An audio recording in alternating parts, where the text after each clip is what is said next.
大家好，我是怡媛，刚更新结束了，我们来看一下5觉醒到底增加了什么东西。在更新之后，每一个人都可以看到右手边增加了5个不同的提升，然后每一个部队提升的东西也不一样。但是当我要提升的时候，发现到一个问题，就是我的图纸是真的不够用。那么我相信大部分的玩家应该都是跟我一样啊，就是图纸非常缺。现在我只能觉醒一个裤子而已，我们觉醒看看。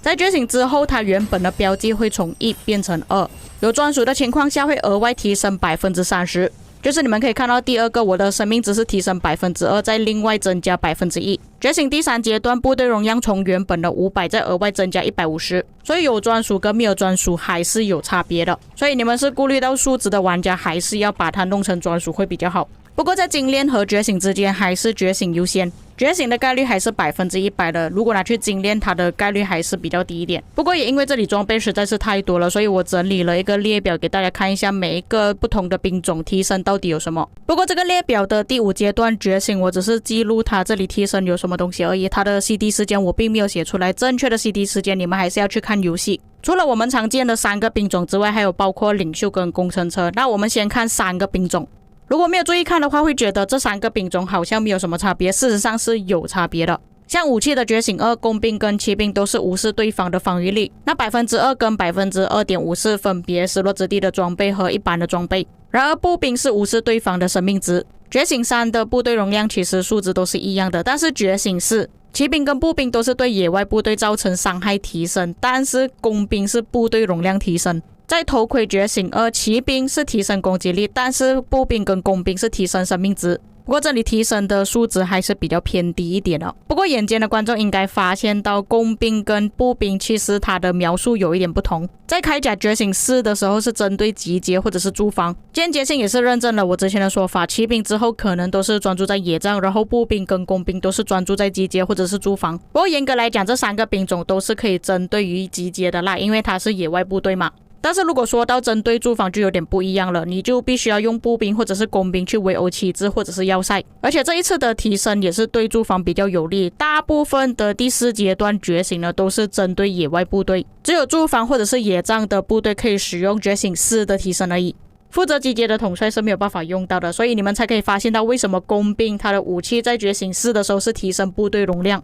而不是针对野外部队，因为工兵是用于集结比较多。担心工兵的装备觉醒之后可能有一些技能没有办法用到，所以他就提升部队容量。不过老实说，通常开集结的都是带一个部队而已啦，不会带太多兵了，所以部队容量有没有提升其实影响不大了，只是野战有影响而已。再来是领袖跟工程车的提升，这里我多放一个步兵是给你们比较一下步兵跟领袖，因为现在还是有不少玩家是用步兵装备，但是领袖天赋的装备在使用。那你们这里可以稍微看一下步兵、领袖天赋的还有领袖的装备有什么差别。这2个兵种的差别在于步兵的装备它是有失落之地装备，所以有一些提升会比较高，比方说可以增加部队容量1000，武士生命值可以提升 2.5%， 所有伤害增幅可以提升到 6.5%。但是领袖装备是没有限制兵种的。再来就是要讲一下工程车，我怀疑官方是复制粘贴的。正常情况下来说，其实工程车不会去打集结或者是驻防，但是官方在工程车的铠甲这里写到针对驻防或者是集结，所以我觉得他们只是复制粘贴而已，然后增加远程上去。还有官方有说到会增加工程车的武器，但是我去逛了一圈都没有发现到有武器出现。我是真的认为官方并不是很用心去做工程车。再来视频我没有做记录，是因为它的第5阶段这里的提升是选择其中一个，就有一点像亚述班尼巴的技能这样，普攻伤害提升，受到的普攻伤害降低，技能伤害提升，受到的技能伤害降低。所以你们可以看到前面4个阶段的提升呢都算是不痛不痒，最重要的还是第5阶段，虽然还是一样有 10% 的概率，但是技能伤害提升 5%， 这个影响是真的很大。假设是带7个部队，然后7个部队都有技能伤害提升 5%， 持续2秒的时间，你们自己想一下到底有多痛。不过还是一样，因为这里没有增加远程啊，所以远程统帅依然是不能使用任何的饰品，只有一般的统帅可以使用而已。那你们也看到了，这里每一个饰品的提升其实都是一样的，所以我就没有做记录。不过为了确认，还是一个一个点击给大家看，会比较方便确认。这一次新增的装备觉醒系统，只有金色的装备可以提升而已，其他颜色是不可以的。还有采集装备只能觉醒第1阶段而已，后面的4阶段是没有的。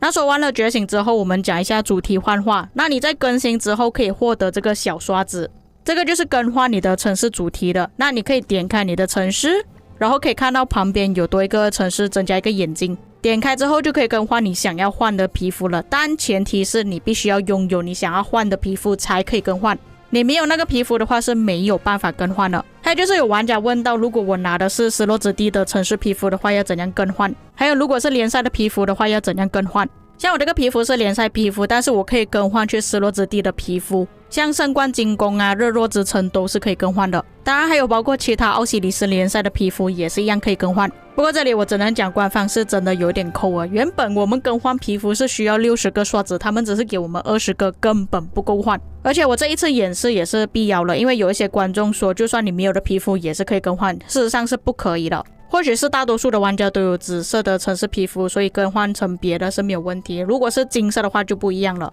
那这里我就找一个样本给大家看，我这里有一个步兵的传说等级皮肤，像我要换成步兵的冰雹皮肤，这里替换是没有办法的，因为我本身就没有这个皮肤，所以没有办法替换。所以严格来说官方出这个东西呢，我觉得是有一点废的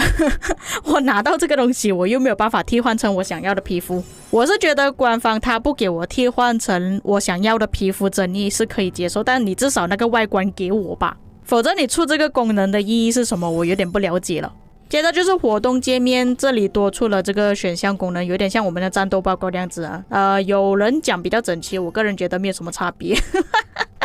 跟之前有什么差别呢？还是一样要点开。不过这里也是稍微讲一下联赛打架的时间了。那你们可以看到这里打架的时间是这个星期六，但是 UTC 14点，换算下来也就是我们亚洲的晚上10点。坦白说这个时间是比较迟一点的，但是你们可以看第二场它是 UTC 15点15分，也就是11点15分，第三场16点半，也就是凌晨的12点半，等于说联赛队伍他们只能休息15到30分钟而已。打完第一场之后只能上个厕所，然后回来就要马上打第二场了。那我听说这个时间点是联赛队伍他们自己选啊，这个我们没有办法去抱怨官方